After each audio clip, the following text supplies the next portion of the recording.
and we're going to begin with Armenia. Now, on Friday, they marked the solemn 100th anniversary of the beginning of the Armenian Genocide, when as many as 1.5 million people died. You probably heard about this story already because it's been all over the news for an unexpected reason.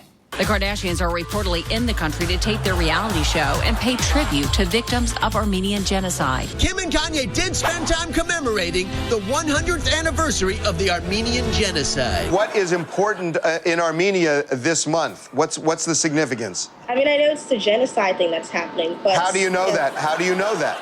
Because of the Kardashians. Exactly.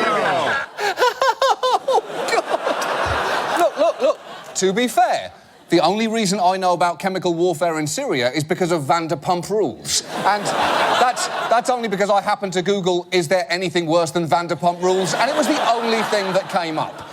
The Armenian Genocide is a controversial subject, especially in Turkey, where the government firmly believes the actions of Ottoman Turks do not merit the term genocide. However, not only do historians and at least 25 countries believe it to be a genocide, but so does an unlikely coalition.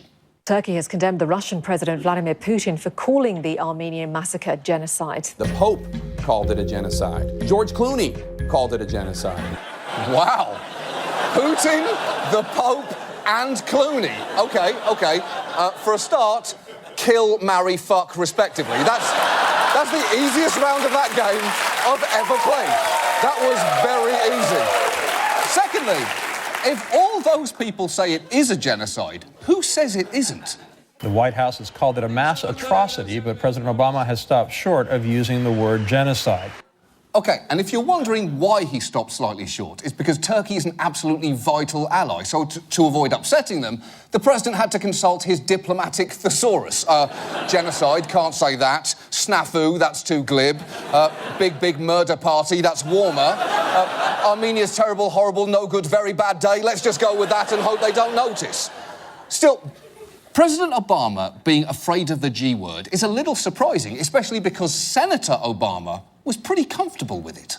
For those of you who aren't aware, there was a genocide that did take place against the Armenian people.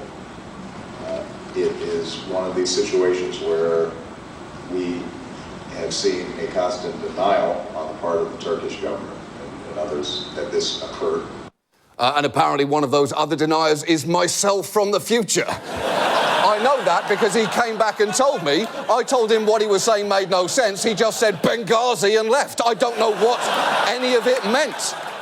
The president has even tried to come up with a semantic workaround. On Thursday, he put out a statement reading, "I have consistently stated my own view of what occurred in 1915, and my view has not changed." And he's released the same statement, almost word for word, on every anniversary of the Armenian genotrocity. It's like every year he's playing a game where the secret word is always genocide.